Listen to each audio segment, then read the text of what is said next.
నమస్తే, welcome to our channel. నేను సిరి. ఏపీలో జగన్ ప్రభుత్వం అయితే మారిపోయింది, టీడీపీ కూటమి ప్రభుత్వం అయితే వచ్చింది. అయితే ఇక్కడ ఏంటంటే ఎవరెవరికి ఏ శాఖ రాబోతుంది, ఏ మంత్రిత్వ శాఖ రాబోతుంది.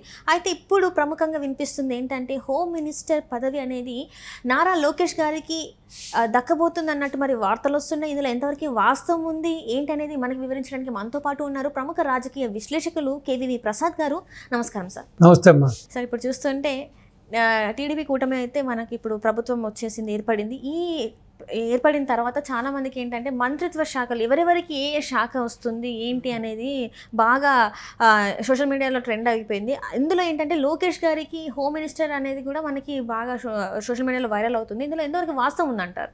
సో వాస్తవాలు పక్కన పెడితే ఇంకా బాబు గారి మైండ్లో ఏముంది, బాబు గారు ఏం డిసైడ్ చేశారు, బాబు గారు ఆల్రెడీ కసరత్తు చేస్తున్నారన్న సంగతి తెలుసు మనకి.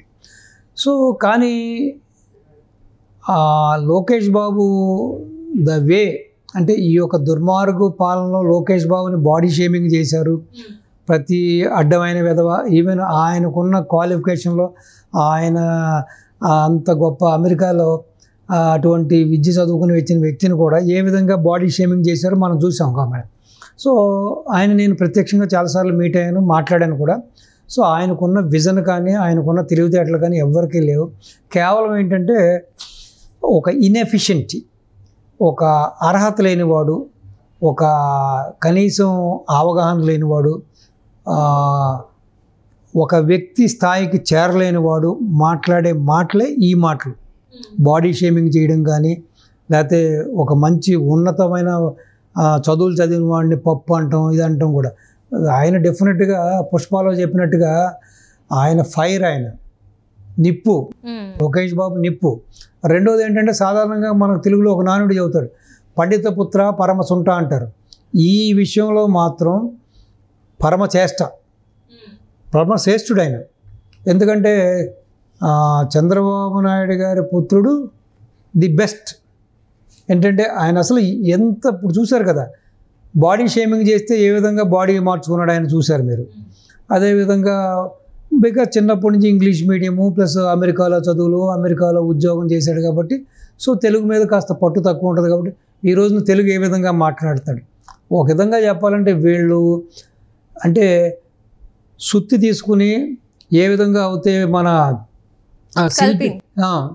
శిల్పి ఏ విధంగా అవుతే ఒక బండరాయిని ఒక శిల్పంగా చెక్కుతాడో, వీళ్ళు అన్న మాటలు, వీళ్ళు చేసిన బాడీ షేమింగ్ తోటి ఆయన ఏ విధంగా తీర్చిదిద్దాడు, ఆయన ఏ విధంగా ఈ రోజున రూపాంతరం చెందాడు అన్నదానికి ఈరోజు ఆయన ఏ పదవి ఇచ్చినా దానికి అర్హుడేనమ్మా.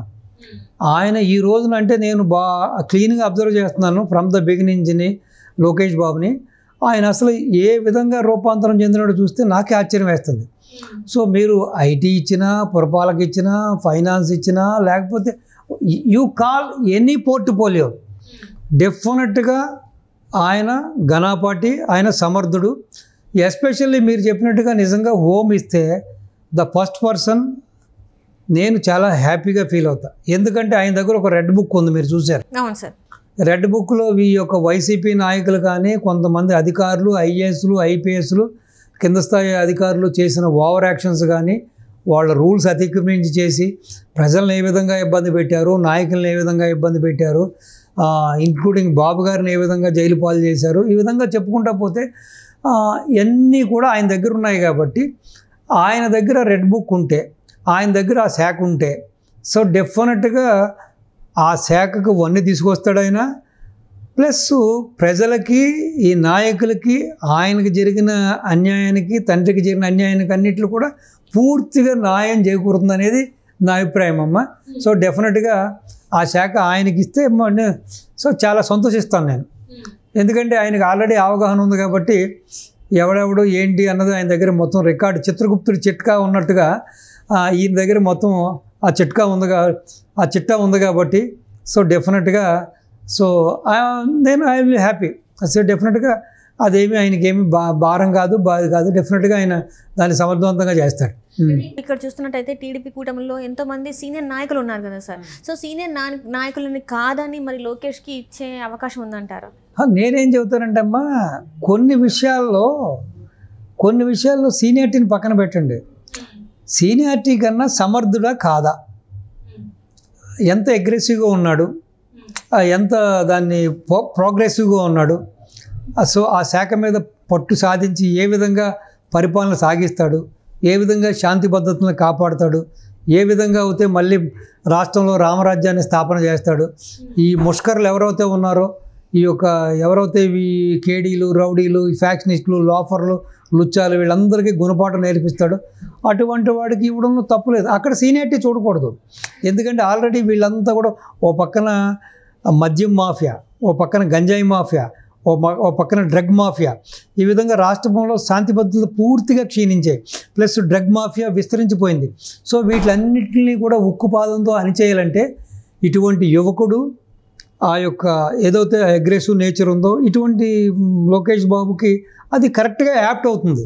సో డెఫినెట్గా ఇక్కడ సీనియారిటీ అనేది పక్కన పెట్టండి, సీనియారిటీ అనేది రెండోది. అది సో సీనియారిటీయే, అది వేరే విషయం. కానీ ఈ రోజున ఆయన మాట్లాడే తీరు, ఆయన నడుచుకునే విధానం, ఆయన బాడీ లాంగ్వేజ్, ఆయన యొక్క అసలు ఏ విషయం మీదైనా సరే ఆయన స్పందించే విషయం, ఆయనకున్న క్లారిటీ చూస్తుంటే ముచ్చటేస్తుంది.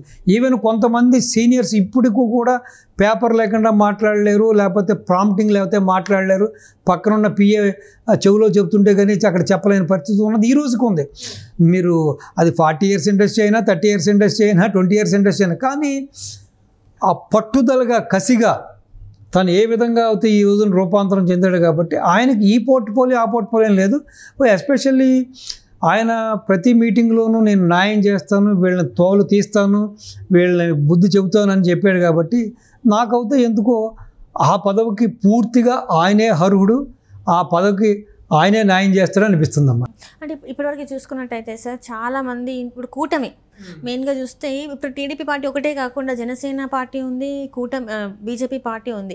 ఇప్పుడు మరి హోమ్ మినిస్ట్రీ అనేది లోకేష్ గారికి ఇస్తే మరి ఎక్కడైనా పక్షపాతం అనేది ఏమైనా అనిపిస్తుంది అంటారా? మరి ఎలా అంటారు? సో ఒకటమ్మా, ఇక్కడ పక్షపాతం అనేదానికి తావు లేదమ్మా. ఇప్పుడు 134 స్థానాలు వచ్చిన వాడి మినిస్ట్రీస్ వేరు, 21 స్థానాలు వచ్చిన వాళ్ళకి వేరు, 8 స్థానాలు వచ్చిన వాళ్ళకి వేరు తేడా ఉంటుంది కదా. ఇప్పుడు రేషియో ఉంది కదమ్మా.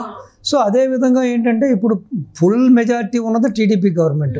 సో రేపొద్దున ముఖ్యమంత్రిగా పీఠాన అలంకరించేది చంద్రబాబు నాయుడు గారు. సో డెఫినెట్గా రాష్ట్రాన్ని గాడిలో పెట్టి శాంతి భద్రతలను కాపాడవలసిన బాధ్యత పూర్తిగా ఈయన మీద ఉంది. రేపొద్దున ఏ తేడా వచ్చినా కూడా ముందుగా బ్లేమ్ అయ్యేది ఎవరు? ఒక ముఖ్యమంత్రిగా చంద్రబాబు నాయుడు గారే బ్లేమ్ అవుతారు.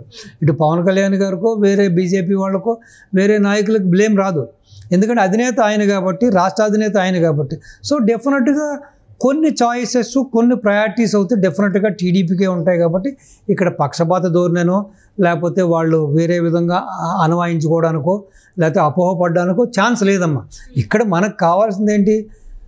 గాడి తప్పిన రాష్ట్రాన్ని మళ్ళీ గాడిలో పెట్టాలి, మళ్ళీ ప్రగతి పదం వైపు నడిపించాలంటే డెఫినెట్గా ఇన్వెస్టర్స్ రావాలన్నా, బయట నుంచి ప్రజలు రావాలన్నా, ఏదైనా మనకు మంచి జరగాలంటే కూడా రాష్ట్రంలో శాంతి భద్రతలు అనేవి చాలా ఉండాలి. అర్ధరాత్రి గాడు కూడా అమ్మాయిల రోడ్డు మీద ఫ్రీగా తిరిగే పరిస్థితి ఏర్పడాలి, మహిళలు ఫ్రీగా తిరగాలి. సో చూసారు వైసీపీ గవర్నమెంట్లో కొన్ని లక్షల మంది కనిపించకుండా పోయారు, ఎటు పోయారో తెలియదు, అసలు ఏమైపోయారో తెలియదు. సో కాబట్టి మళ్ళీ ప్రజలకు భరోసా రావాలన్నా, ప్రజలకి మళ్ళీ స్వేచ్ఛాయుత వాతావరణం అక్కడ కల్పించాలన్నా డెఫినెట్గా నాకు తెలిసి లోకేష్ బాబు ఆ పదవికి అర్హుడు కాబట్టి సో డెఫినెట్గా అక్కడ ఈ పక్షపాత ధోరణనో లేకపోతే వీళ్ళు ఇది తీసుకున్నారని వాళ్ళు అనుకోవడానికి ఛాన్స్ లేదు, అనుకోకూడదు కూడా. ఇక కావాల్సింది ఏంటంటే ఒక ఉమ్మడిగా పోటీ చేశారు, ఉమ్మడిగా యుద్ధం చేశారు, ఉమ్మడిగా గెలుపొందారు. కాబట్టి సో రాష్ట్రం యొక్క ప్రయారిటీసు, రాష్ట్రం ఉన్న పరిస్థితిని అర్థం చేసుకొని సో డెఫినెట్గా పోర్ట్ఫోలియోల విషయంలో కూడా ఏ విధంగా అయితే సీట్లు సర్దుబాటులో ఏ విధంగా అయితే వాళ్ళు సర్దుబాటు చేసుకున్నారో ఎటువంటి లోకలోకలు లేకుండా ఇక్కడ కూడా ఆ విధంగా ఉండాలని నేను కోరుకుంటూ సో మళ్ళీ రాష్ట్రం గాడిలో పడాలని సో లోకేష్ బాబు మళ్ళీ ఇంకొకసారి తను ఏంటో ప్రూవ్ చేసుకోవడానికి అవకాశం వచ్చింది కాబట్టి డెఫినెట్గా ప్రూవ్ చేసుకుంటాడు. డెఫినెట్గా భావి తరాలకి భవిష్యత్తులో ఓ ముఖ్యమంత్రిగా అన్ని హోదాలు అన్ని అర్హతలు ఉన్న వ్యక్తి కాబట్టి so all the best Lokesh Babu. Thank you so much sir. నమస్తే.